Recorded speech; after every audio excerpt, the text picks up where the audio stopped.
একটা বাবা যে একটা সন্তানের জন্য কত বড় মাথার ছাদ সেটা একমাত্র একটা সন্তানই বুঝতে পারে, স্পেশালি মেয়েরা। আজকে এই রিক্সা মামাটাকে দেখে বুঝতে পারলাম যে আসলে বাবারা তাদের সন্তানদেরকে কতটা ভালোবাসে, বিশেষ করে তাদের মেয়েটাকে বেশি ভালোবাসে। এই মামাটার রিক্সায় উঠলাম, ওঠার পর মামাটা খুবই হাসি খুশি ছিল।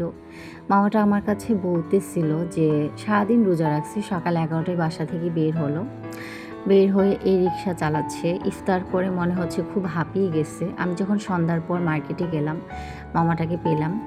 তারপর মামার রিক্সা করে গেলাম। মামাটা বলতেছে মামার মেয়েটা নাকি আবদার করলো মামার কাছে যে তাকে 4,000 টাকা দিয়ে একটা ড্রেস কিনে দেওয়ার জন্য।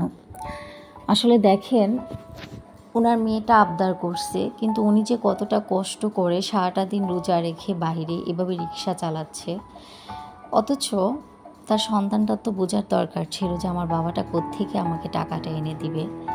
বাট মামাটা জানেন খুব হাসি দিয়ে আমার কাছে বলতেছিল, যখন আমি ভাড়া দিচ্ছিলাম, আমার তো নিয়ত ছিল যে ওনাকে আমি বাড়িয়ে টাকা দিব, যেহেতু আমি শুনছি ওনার কাছ থেকে।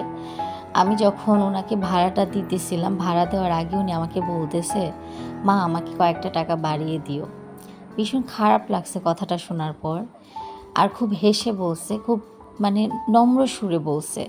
তখন মনে হলো যে আসলে একটা বাবা কতটা অসহায়, একটা বাবা তার নিজের এত কষ্ট করে তার সন্তানের জন্য কত স্যাক্রিফাইস করে। সেইম আমাদের বাবারাও।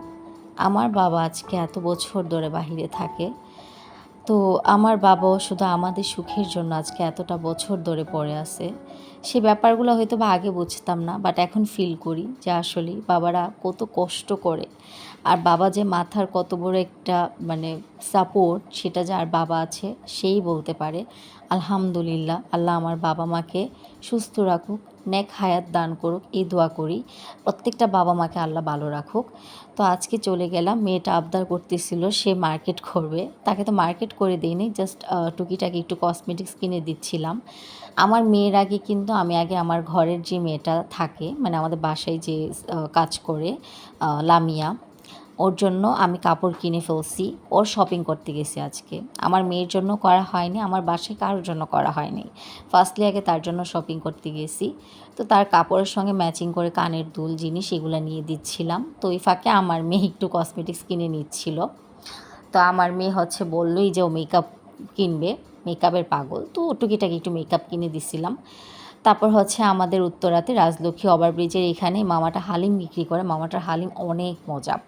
গত ঈদে আমি অনেক হালিম খাইছি মামার কাছ থেকে, এবারও মাশাল্লাহ খাইছি। মামার হালিমটা ভীষণ মজা।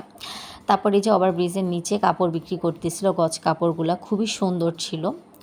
তারপর বাসায় চলে আসলাম। এই যে বাসায় এসে দেখি আমাদের লিফটের সামনে, আমাদের বাসার উপরে 5তলায় শ্যামল থাকে, উনি বিএমপির কী যেন ছিল। তো ওনার বাসায় ব্রাউনবাড়ি থেকে সবসময় অনেক খাবার দাবার আসে, তো এই যে নিয়ে আসছে। তো আমার ভিডিওটা ভালো লাগলে একটা লাইক কমেন্ট শেয়ার করে দিবেন। ভালো থাকবেন, সুস্থ থাকবেন। আল্লাহ হাফেজ, টাটা, বাই বাই। আবার পরবর্তী ভিডিওতে দেখা হচ্ছে।